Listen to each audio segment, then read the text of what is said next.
Hey everyone, I'm Dylan George. And I'm Jennifer Bryant. Welcome to Outpost TV, your source for all things social media.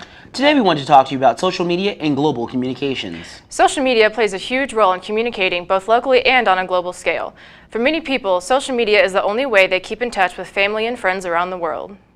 The most common social media platforms here in the United States are Facebook, Instagram, and Twitter, but many countries around the world use different platforms than we do. 28% of the global population is on social media and 22% use social media on a mobile device. Facebook is the most commonly used platform, followed by QQ. QQ is an instant messaging service used in China because their government blocks Facebook and Twitter. The third most popular is Qzone. Qzone is a platform similar to MySpace. It allows users to write blogs, keep diaries, send photos, listen to music, and even watch videos. It's interesting to see how different countries use social media. According to Business Insider, nearly 90% of Facebook users reside outside the United States. Wow, I never would have guessed. And according to Alexia, a web analytics tool, Facebook and Twitter are typically the two top platforms in most countries. As of December 2014, LinkedIn is gaining popularity and is even number 3 in places such as the UK, Canada, and Brazil.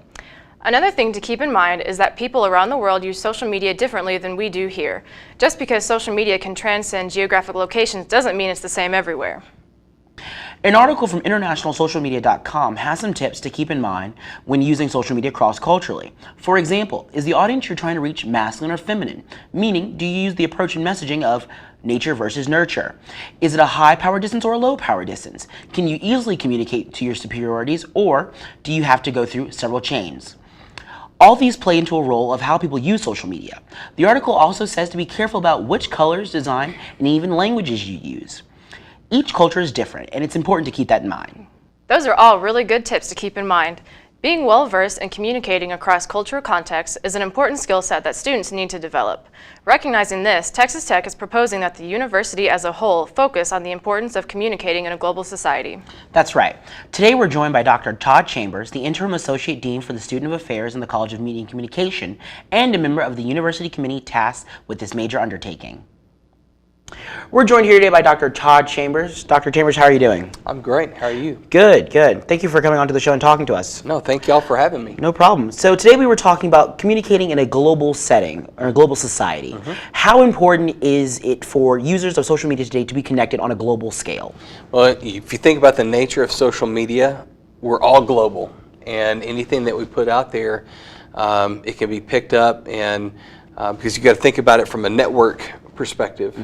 You know, if you have 500 followers, well, each one of those 500 followers, if your message gets retweeted, I mean, the likelihood increases dramatically that it's going to go global. So we live in a global society, and I think social media sort of highlights the globalness of where we are today in our society. And I think that's why our university has decided on what's called a quality enhancement plan in the next 5 years, that we are going to focus on making sure that when a student graduates from Texas Tech, that they appreciate that you're going to come out of Texas Tech University being a better and more effective communicator in a global society. So that's the genesis of that topic. Okay, and the QEP this year is going on under the association of Bear Our Banners.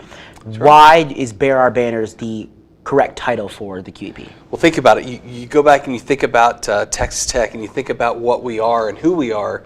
And for decades, when we talk about Texas Tech and we sing our song and we talk about Bear Our Banners far and wide, and we think about where our students are. And for example, you look at just something like a study abroad program, and we see students all the time that are bearing the Texas Tech banner far and wide. We'll put that into a career.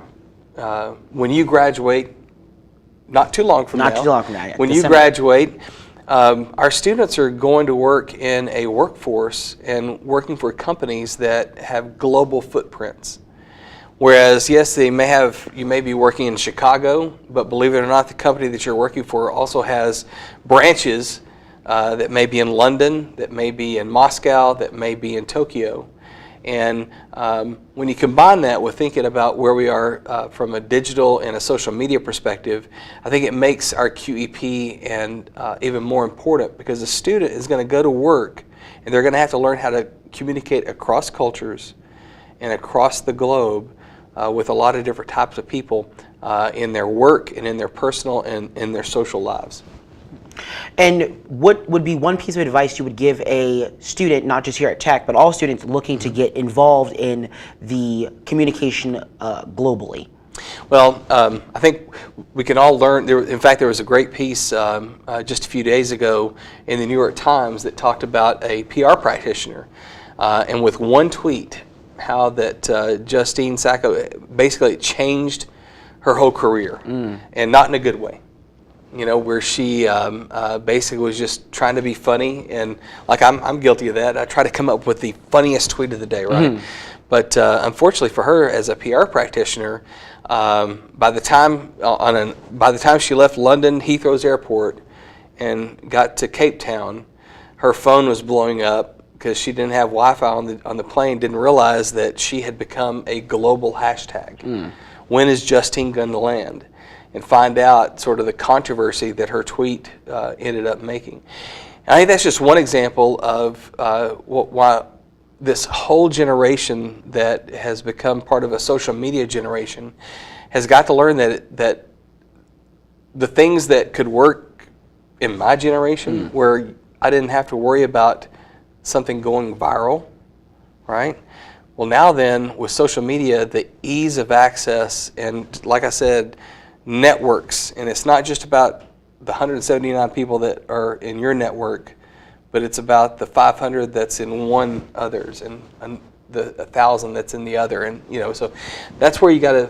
We live in a different age now, and we can really get into some problematic situations, but from a branding perspective, we can get in some very positive situations, and so I think that's where we are today, and I think that's why it's so important that any student, anyone that's embracing technology like they need to, needs to appreciate that what we do and what we say in social media has a global footprint. So what advice do you have for students as far as managing your personal social media versus professional social media? Well, it's funny, I talked about this in, I teach a graduate seminar this semester in communication technology, and I got on my soapbox again, and we talked about this in class. We are seeing more and more of this where people are putting, this is my private Twitter account, or this is for my personal use. No, it's not.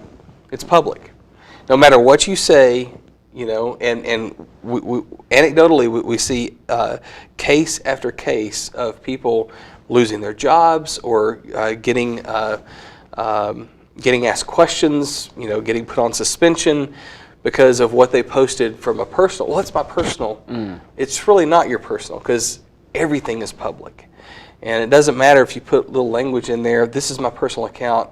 That doesn't necessarily free you up from the responsibility of your words and your actions in social media. And so I think that's, we talked about it in class yesterday. I think from an ethics perspective, we have to change our mindset, and that we can't just go to, Dr. Jared Foster wrote a dissertation about the third place. We can't just go to our third place, and maybe it's the neighborhood bar, and just talk to our friends about and gripe about our work. Well, now then, our neighborhood bar is actually in technology, and it's in our Twitterverse, or in our Facebook land, and our community, and the things that we post. Someone may misread the context or the reason behind of what you had, and that can become very problematic rather quickly. Well, Dr. Chambers, thank you for joining us and talking about global communication. Once again, Tech is right now currently under the QEP of Bear Our Banners to promote our understanding of social communication in a global perspective. Thank you. Thank you all.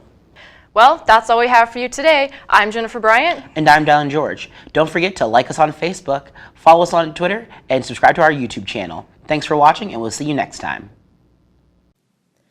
Outpost TV is produced in the Outpost in the College of Media and Communication at Texas Tech University.